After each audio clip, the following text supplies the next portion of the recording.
Hello, TMI families. Father Scott here. We are counting down the days for our students to return to campus and getting really excited. Today's video update is going to be a tour around campus, showing you some of the things we've been doing to make sure that when we return to campus, we return safely and that we stay on campus. But before we jump to our tour of campus, I just want to remind you of our path to returning to campus. There is a calendar attached to this email that has the update for you on every day starting September 21st through the first week of October, letting you know exactly when your student will be on campus.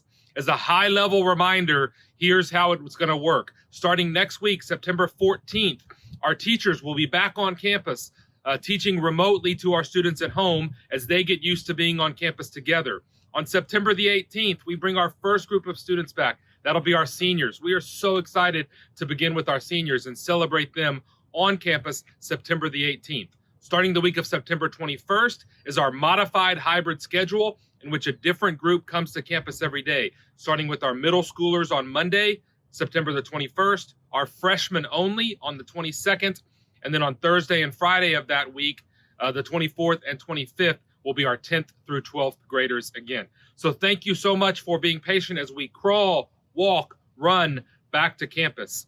Again, the email that sent this video has an attachment with the calendar letting you know of which days your students will be on campus over the next couple of weeks.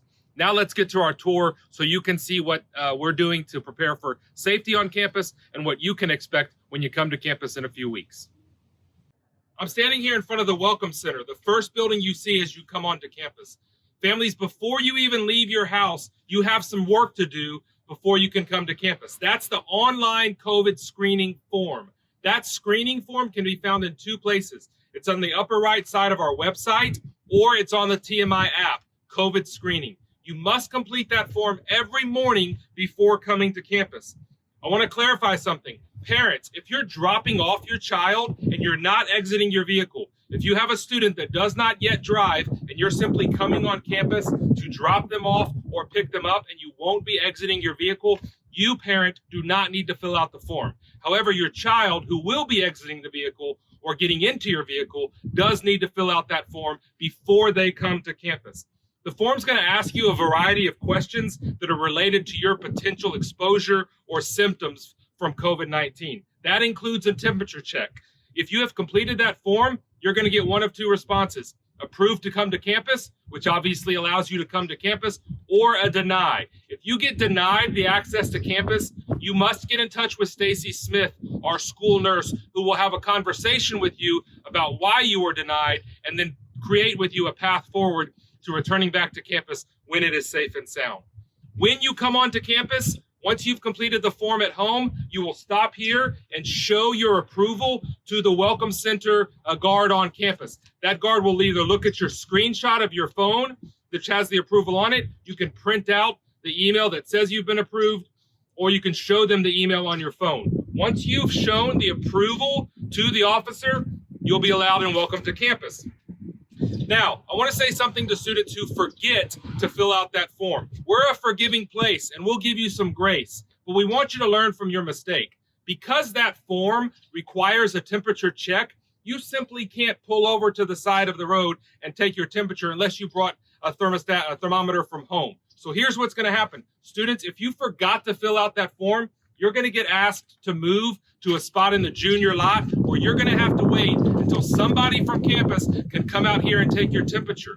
That may mean that you're late to class because you're waiting on somebody from Coates to come out here and take your temperature. Again, we'll be forgiving once, but if that's a pattern that develops and you continue to forget to fill out your form, your tardiness is on you and not on us. So help us by coming to campus with your approved screening, showing it to the officer so that you can come to campus safely and we can keep this campus safe. Once you've been through the approval process and allowed to come to campus, if you drive, students, if you're in high school and you drive, you know where your parking space is. You proceed to your parking space and off to class you go. I'm standing here at the stop sign when you first enter campus. In the past, all students were dropped off and picked up in one location, the Circle Drive in front of the Frost Athletic Center. Beginning this year, in an effort to spread our students out and to prevent the backup on campus, we have 2 locations for dropping off and picking up. High school students, 9th through 12th grade, your drop-off and pickup location stays the same in front of the Frost Athletic Center. 6th, 7th, and 8th grade families, this is a change, even from the information I gave some of our families a few days ago. So middle school parents, here's the plan. You come to the stop sign on campus and you take a right. You go up the hill where our residential homes are for our families that live back on campus, and there's a driveway that you'll be directed to behind Ayers for drop off and pickup. 6th, 7th, and 8th graders, this will be your space for dropping off and picking up beginning this year.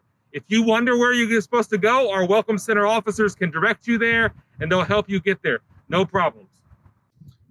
Speaking of drop off and pickup, the earliest that we're going to allow students to come to campus is 7:15 in the morning. That's when our supervision will be ready. That's when we'll be able to receive students no earlier than 7:15 in the morning. We would ask that you try and arrive as close to 8 a.m. as possible so that we don't have a ton of students crowding on campus before class starts.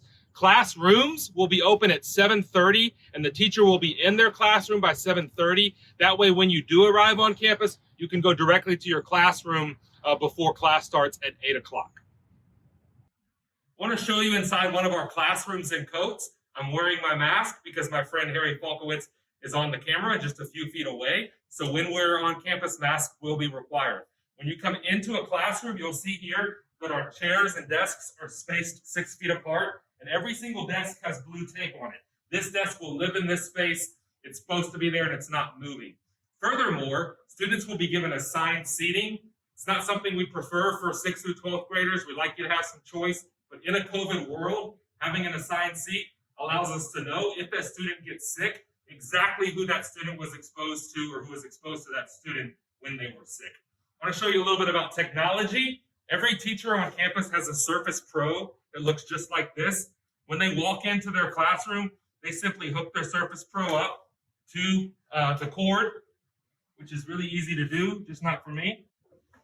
It's hooked up. That's going to immediately put whatever's on their Surface Touch on the Clever Touch board. The Clever Touch board has a camera on it, so if students are at home learning virtually while other students are in the classroom, this has a Zoom app on it, and the teacher will be able to stand here, instruct the students that are in the class, and communicate with those that are at home seamlessly. Don't forget, if you've chosen remote instruction for your child, you need to fill out the form and get it to the admissions office. If you're choosing in-person instruction, get that waiver filled out for us soon.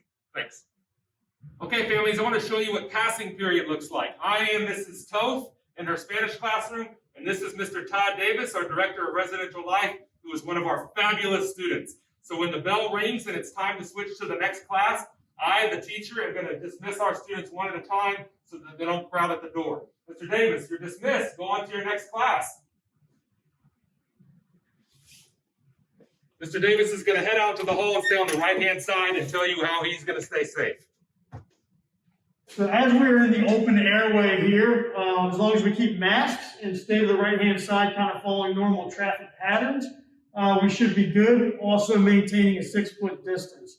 So I walk down the hallway here. My next class is going this way. I stay to the right and continue to walk down.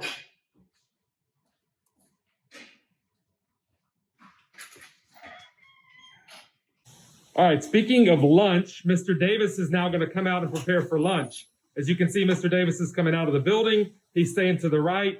The facilities department made these really amazing hand washing stations that are touchless. They're in the final stages of being completed. Mr. Davis is going to come up to this hand washing station. He's going to use the foot pedal to turn the water on. Water is going to come out of there. There's a soap dispenser and a paper towel dispenser getting installed this week. Mr. Davis is going to wash his hands thoroughly before he goes to lunch. Really proud of our facilities department, who has made over 20 of these stations and will continue to finish them before you all come to campus in a few days. Speaking of lunch, I want to tell you what lunch will look like this year. Sage Dining has been working really hard to make sure that our lunch meals, our time together during lunch, is safe and spread out. Lunch will be served in a couple of locations. One station will be underneath the breezeway in Ayers. The other station will be here inside of Frost Athletic Center. Students will come by and pick up lunch, which will be served every day while you're on campus. You'll pick up your lunch, and on one of those beautiful weather days in San Antonio, we'll spread our students out all over campus to have their lunch. We've ordered more tables, more outdoor seating. So on good weather days, our students will be eating outside. We will make a decision by 10 o'clock in the morning whether or not that's a good weather day or a bad weather day.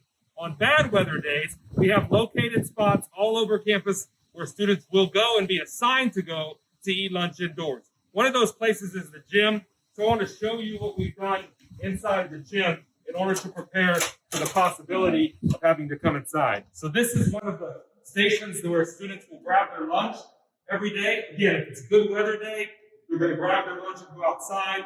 If it's a bad weather day, they'll have an assigned spot. One of those assigned spots for some of our students will be this gym, where you can see we put the mats down to make sure that the floor stays safe. That's the lunch plan. I'm really proud of Sage Dining, and I can't wait to have lunch with you on campus. Earlier, I spoke to you a little bit about meals. I want to give you an update on breakfast.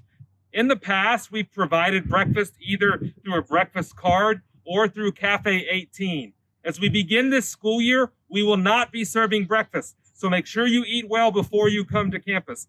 We are in conversations with Sage Dining right now to figure out ways to provide some breakfast tacos or grab-and-go items from Cafe 18. But at this point, as we begin the school year, all of our focus is on safety and getting our students back to campus, and breakfast will not be provided at this point. More on breakfast soon.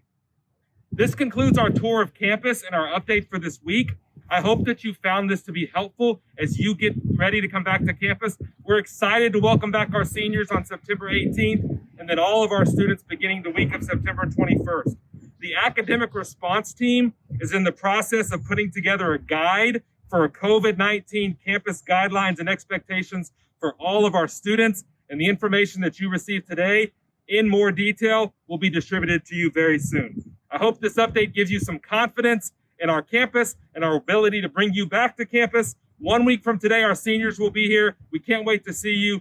Thanks for being patient with us. Thanks for staying safe. See you soon. Go Panthers.